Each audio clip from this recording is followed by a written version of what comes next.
For 3 glorious years in the late 1980s, the hockey world had a simple way of describing Grant Fuhr. They called him the best goaltender in the world.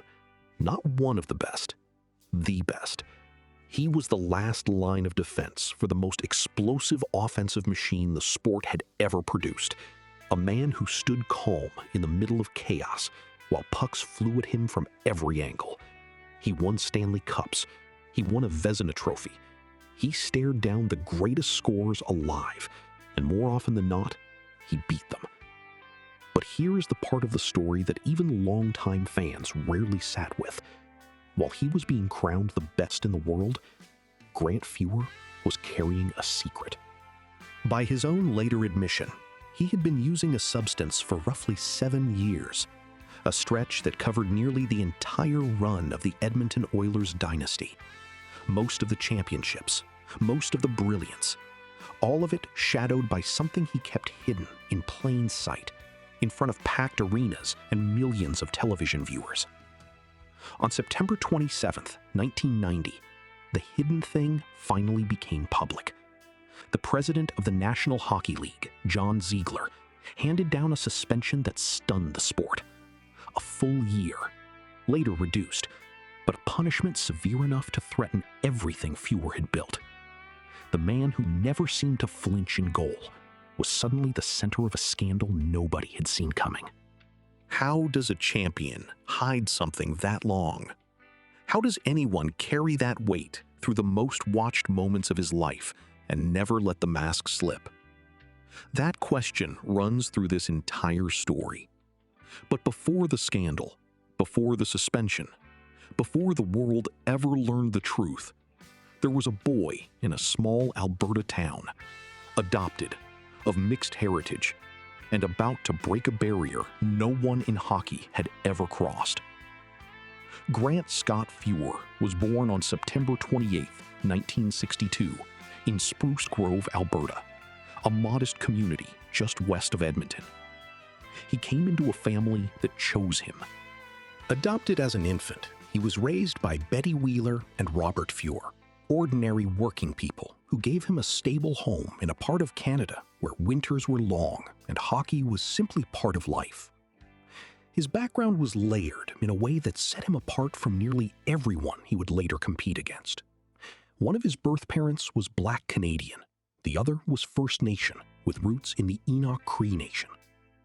In rural Alberta in the 1960s and 70s, that kind of heritage made a young boy visible in ways that had nothing to do with his talent.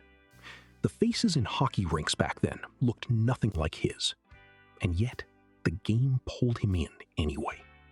By the mid-1970s, young Grant was lacing up for the Enoch Tomahawks, a connection that ran straight back to his mother's roots in the Enoch Cree Nation. It was there, on small-town ice, that the temperament started to form. Goaltending is a strange position. It rewards the calm and punishes the panicked. From early on, those around him noticed something unusual in the boy, a quietness under pressure, an ability to let the bad goals roll off and stay locked in for the next shot. That mindset would become his trademark. While the rest of the hockey world burned with emotion, Fuhr seemed almost still. It was a gift, and in some ways, a shield.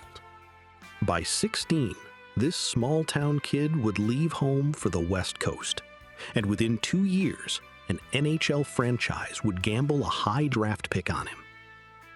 In 1979, at just 16 years old, Grant Fuhr packed up and headed for the West Coast to join the Victoria Cougars of the Western Hockey League.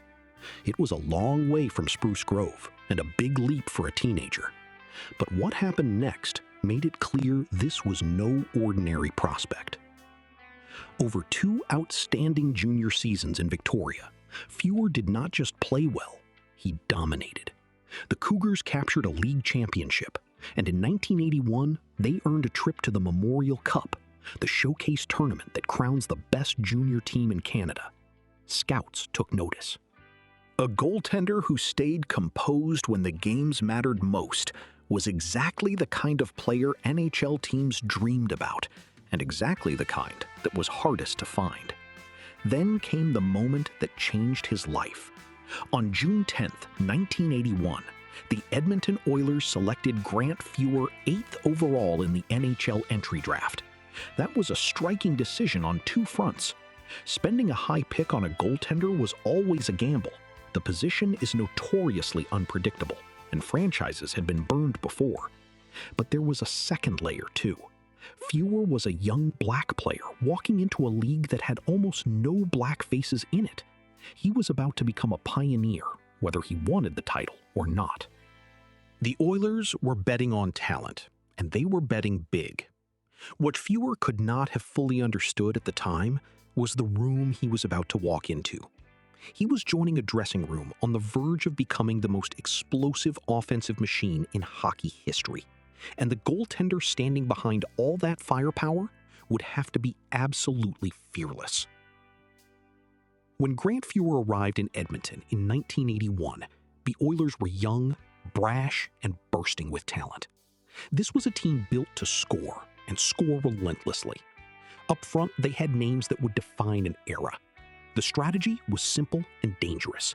Outscore everyone, play wide open, and dare opponents to keep up. It was thrilling hockey. It was also a nightmare for a goaltender. A team that attacks that aggressively leaves gaps behind it. Odd man rushes, breakaways, scrambles in front of the net. Fuhr faced all of it, night after night. And almost immediately, he proved he could handle the chaos. Across the next decade, he would play 10 seasons in Edmonton. And for much of that early stretch, he formed a goaltending tandem with Andy Moog that ran from 1981 through 1987. Together, they became one of the most formidable partnerships the position had ever seen. What set Fuhr apart was his temperament. While the game roared around him, he stayed eerily calm, almost detached, as if the pressure simply did not reach him. He gave up the occasional soft goal because of the wide-open style in front of him, but when the game hung in the balance, he made the save that mattered. That clutch instinct made him special, and the league took notice early. He earned All-Star selections in 1982, 1984, 1985, and 1986 during those formative Oilers years. The pieces were falling into place for something historic.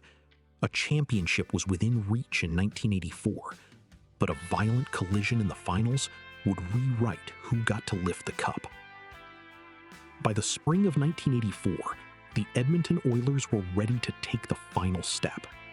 General manager and head coach Glenn Sather made his choice clear. Grant Fuhr would be the starting goaltender for the playoff run. It was a vote of confidence in a young netminder who had earned the trust of a championship-hungry team. Fuhr carried that load through the postseason and into the Stanley Cup finals. Then came Game 3. In a brutal sequence, Fuhr collided with Pat LaFontaine, and the contact left him injured.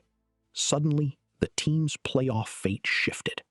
Andy Moog, the partner who had shared the crease with him all those years, stepped in and finished the series.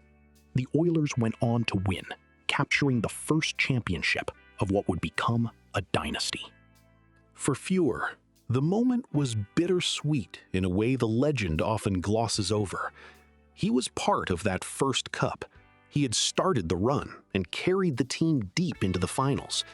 And in doing so, he became the first black player ever to win the Stanley Cup, a genuine milestone in the history of the sport. But the precise truth matters here. He did not finish that championship series. The injury forced him to the bench, while his teammate closed it out. It was a strange kind of triumph, a barrier broken, a title won, and yet a finish handed to someone else. Fuhr had reached the mountaintop, but the last steps had been taken without him on the ice. He'd won. But 2 years later, in front of his own home crowd, the most infamous mistake in Oilers history would unfold just a few feet in front of him. The Edmonton Oilers of the mid-1980s did not just win, they expected to win. By the spring of 1986, they were the two-time defending Stanley Cup champions, and the road to a third title ran straight through their oldest enemy. The Calgary Flames sat just a few hours down the highway, and the rivalry between the two clubs had a name all its own: the Battle of Alberta. It was fierce, personal, and often vicious. When those teams met in the playoffs, the entire province seemed to hold its breath. That series produced one of the most haunting moments in hockey history, and Grant Fuhr was right in the middle of it. In the deciding game, with the score tied and the championship dreams of an entire city on the line, a young Oilers defenseman named Steve Smith gathered the puck behind his own net. What happened next has been replayed countless times. Smith attempted a routine pass across his own zone, and the puck struck the back of Fuhr's leg and deflected into the Edmonton net. An own goal in the playoffs against Calgary. The Flames took the lead, and the Oilers could not recover.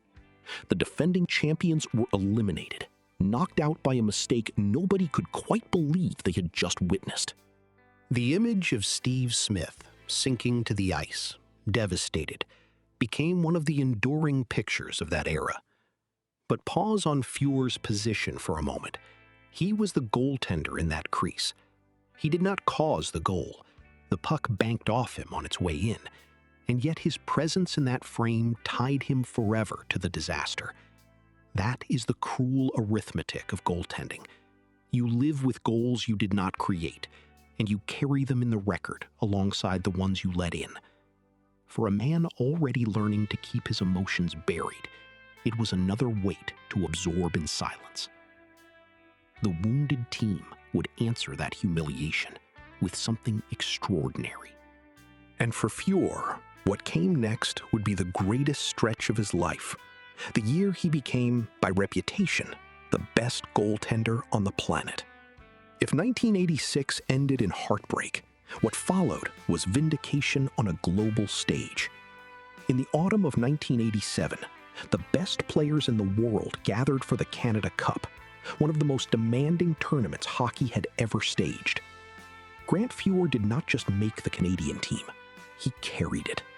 He played in all 9 games as Canada won the tournament, standing in goal through a grinding schedule against the finest competition on earth. There was no rotation, no rest. Just Fuhr, night after night, doing what he did best, making the save when it mattered most.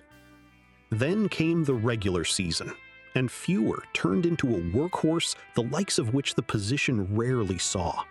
He appeared in 75 regular season games for the Oilers, an enormous total for a goaltender, then added 19 more in the playoffs. That kind of volume, on top of an international tournament, would have broken most netminders. Fuhr seemed to thrive on it. The recognition followed.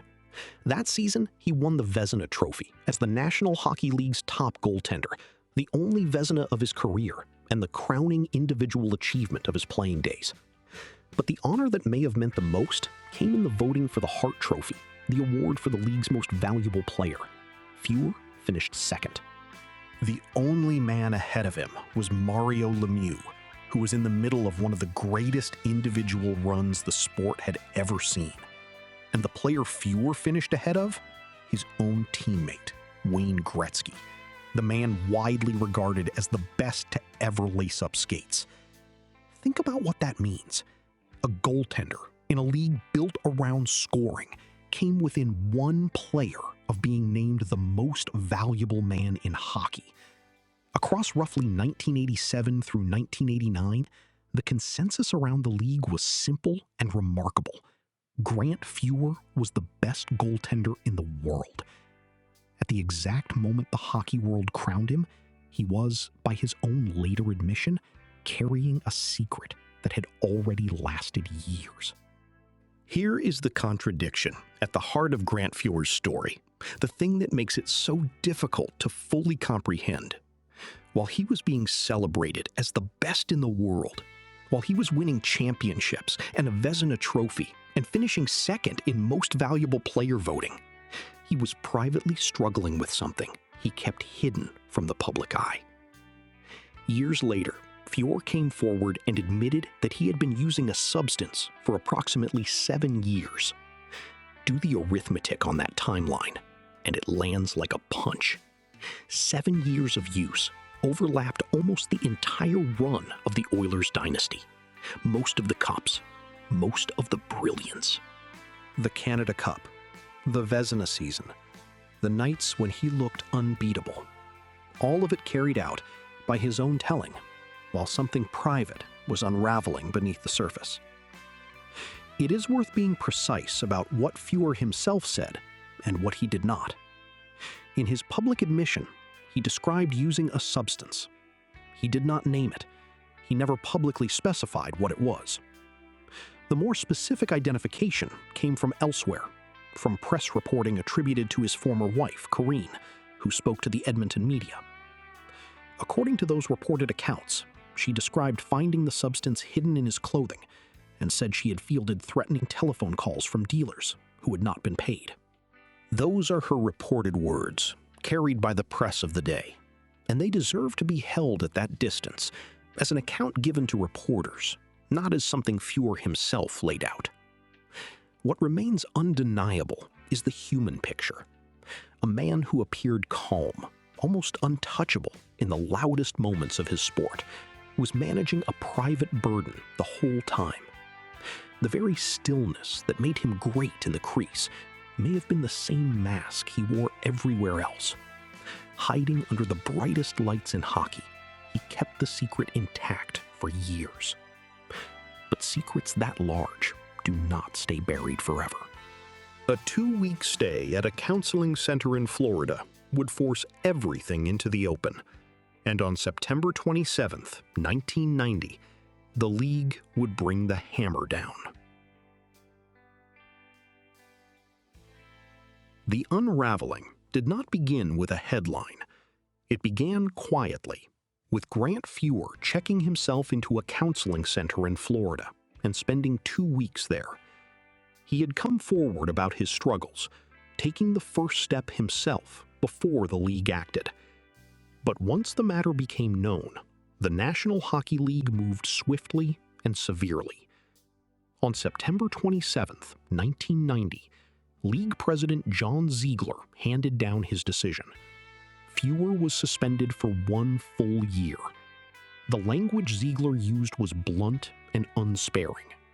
He called Fuhr's conduct dishonorable and against the welfare of the league. Those were extraordinary words to aim at a player who had been, just a couple of seasons earlier, the best goaltender on the planet. In a single statement, one of the great careers in hockey was thrown into doubt. The reported details that surrounded the case made it even more sensational. Press accounts attributed to his former wife, Corinne, described finding the substance hidden in his clothing and recounted threatening phone calls from dealers seeking money they were owed.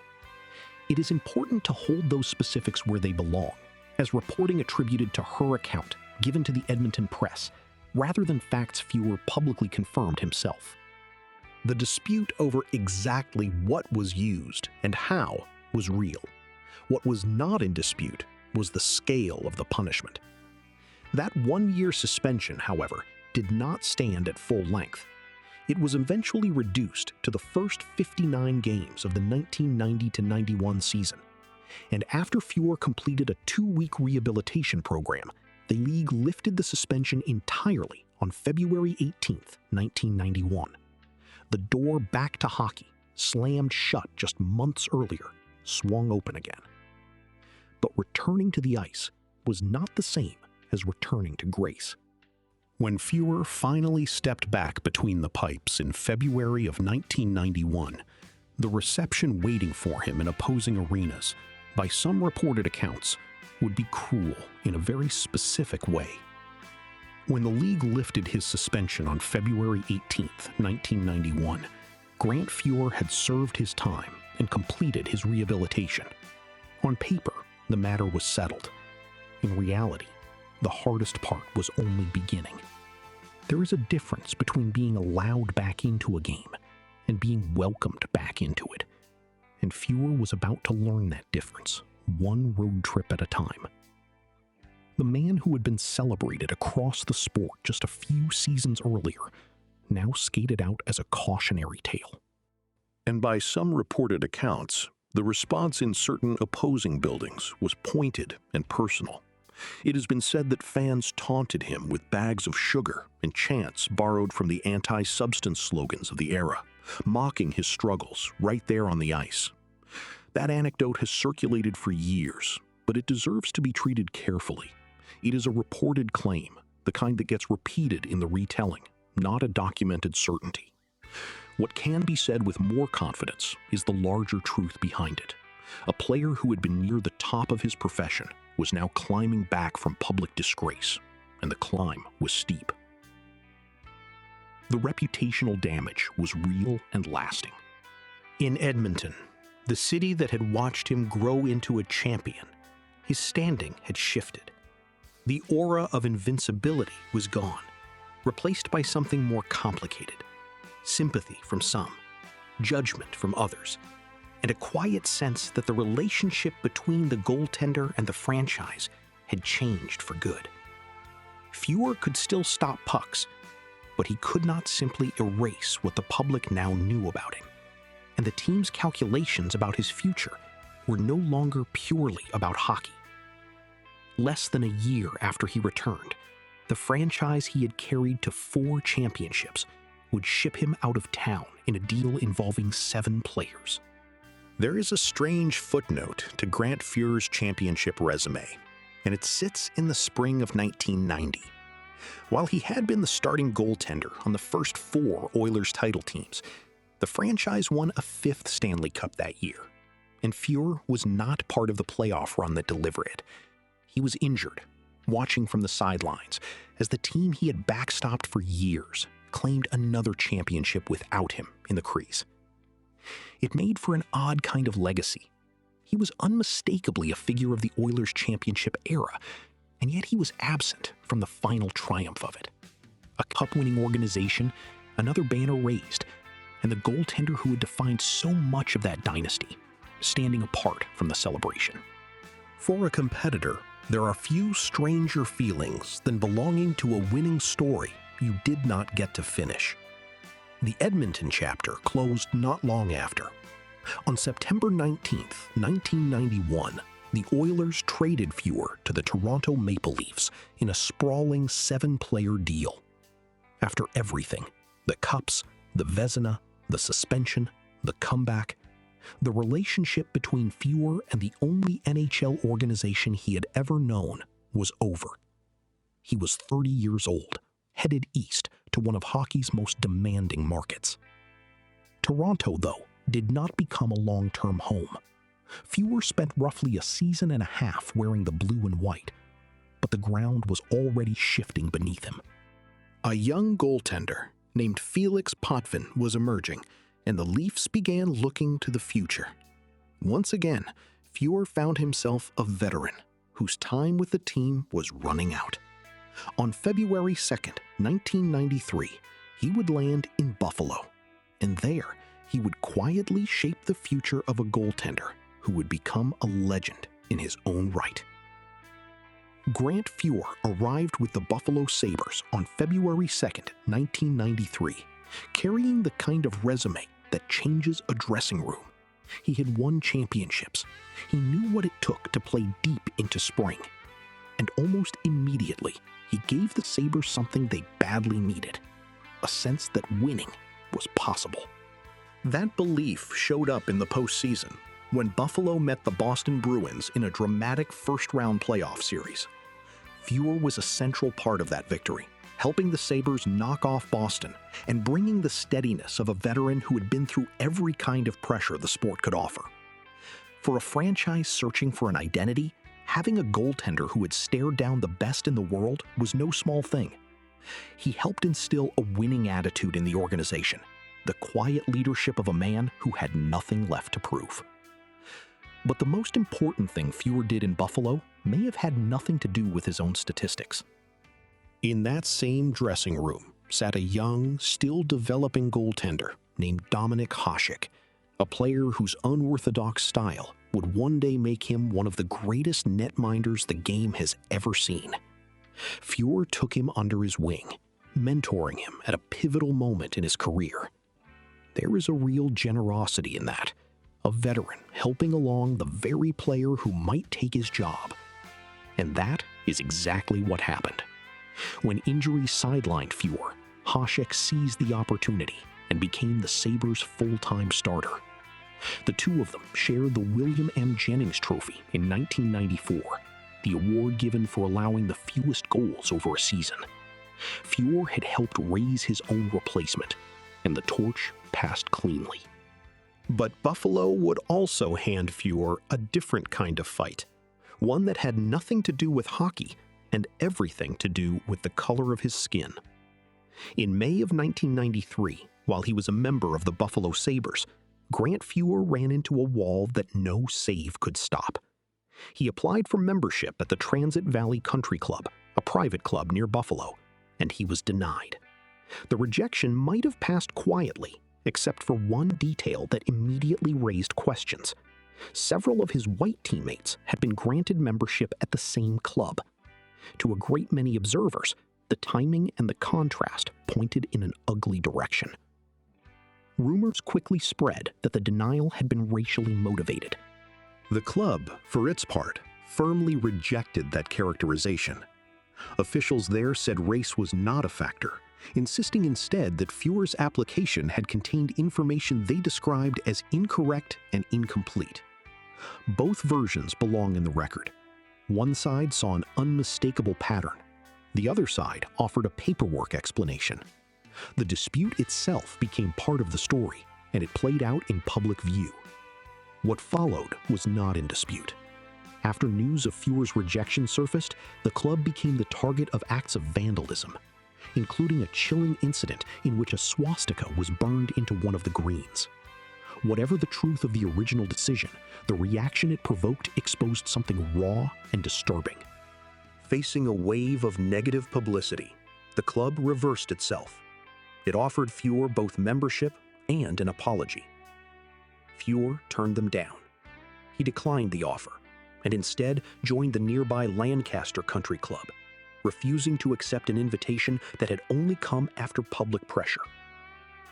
The Transit Valley Club, for its part, took steps to address what had happened, eventually writing an anti-bias policy into its bylaws.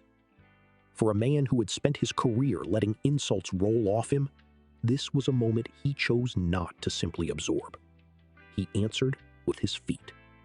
He was 33 and supposedly past his prime, but 2 years later, in St. Louis, he would produce one of the most punishing comeback seasons any goaltender had ever attempted. By the summer of 1995, the smart money in hockey had written Grant Fuhr off. He was 33 years old.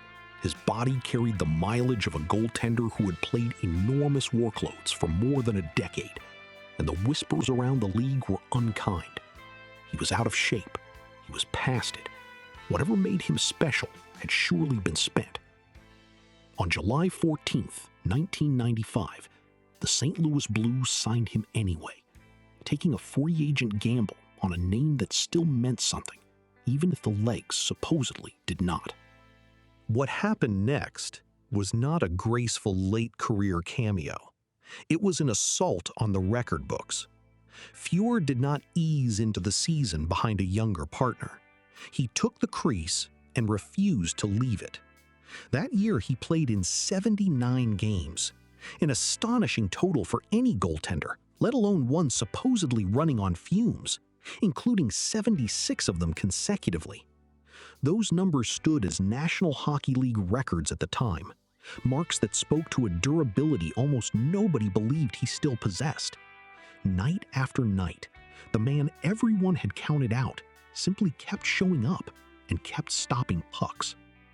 It was a defiant answer to every doubter, and for a while, it looked like a full second act.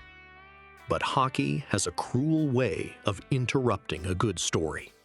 In the 1996 playoffs, with Fuhr playing some of the most determined goaltending of his life, the moment came that changed everything. A collision in the crease. Forward Nick Kyprios ran into him, left Fuhr with torn ligaments in his knee. The damage was severe, the kind that does not fully heal in a goaltender's lower body. In a single instant, his days as a true number one starter were effectively over. He had answered the doubters with one of the most punishing seasons the position had ever seen, only to have his body betray him at the worst possible time.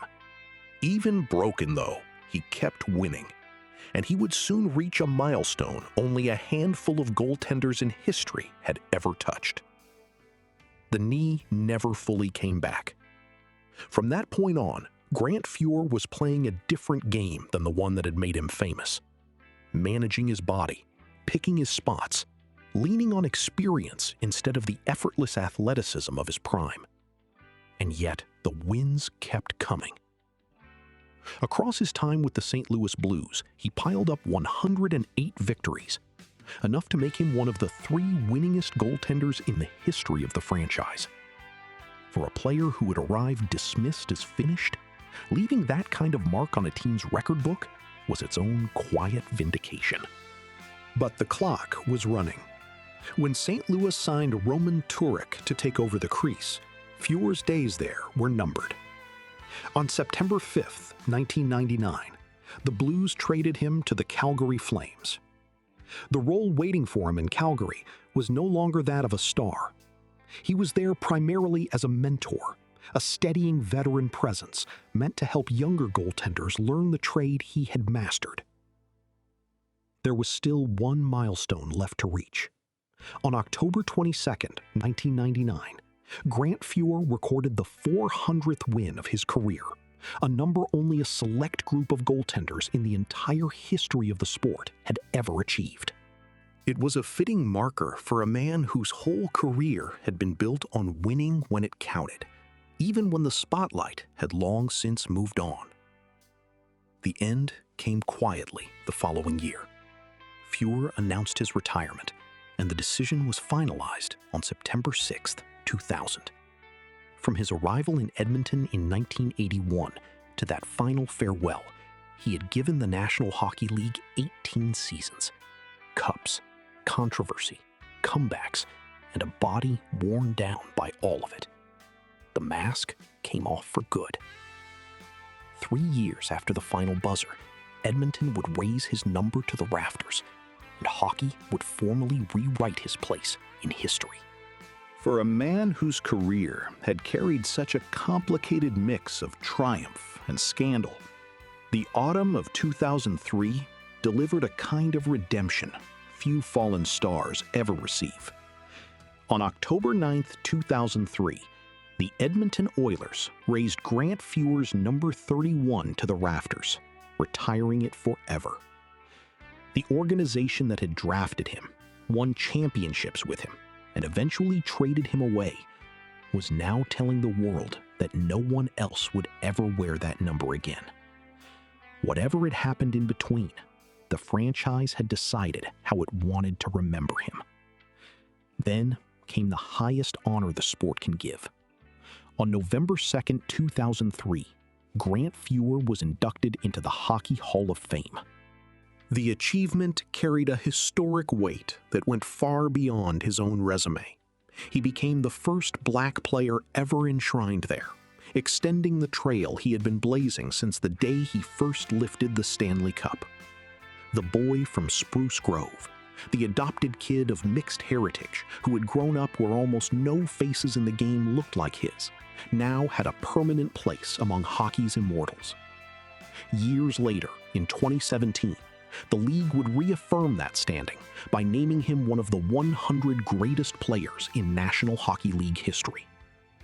And then there was the verdict of the greatest player the game has ever known.